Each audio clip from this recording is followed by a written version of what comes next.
ሰላም እንዴት ናችሁ? ዛሬ ስሜንና አዲሱን የዩቲዩብ ቻናሌን አስታውቃችኋለሁ። በመጀመሪያ ራሴን ሳስተዋውቃችሁ አገሩ እባላለሁ። የመጀመሪያ ዲግሪን በኮምፒውተር ሳይንስ ከጎንደር ዩኒቨርሲቲ፣ የሁለተኛ ወይም ማስተርስ ዲግሪን በተመሳሳይ በኮምፒውተር ሳይንስ ከኮተቤ ዩኒቨርሲቲ አጥንቻለሁ። የዚህ የዩቲዩብ ቻናል ዋና ዓላማ የተለያዩ ከዘመኑ ጋር አብረው ሊሄዱ የሚችሉ ትምህርታዊና ከቴክኖሎጂ ጋር የተቆራኙ ቪዲዮዎችን በመስራት ለህዝብ ተደራሽ ማድረግ ነው።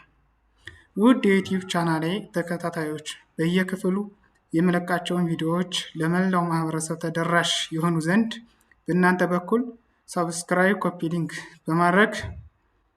በማድረግና ግልጽ ያልሆነ ማንኛውም መግለጽ የምትፈልጉት ሀሳብ ካለ በአስተያየት መስጫ ቦታው መጻፍ እንደምትችሉ በአክብሮት አሳውቃለሁ። በመቀጠል ቨርቹዋል ዴስክቶፕ በሚል ርዕስ በክፍል 1 እስከምንገናኝ በሰላም ቆዩ።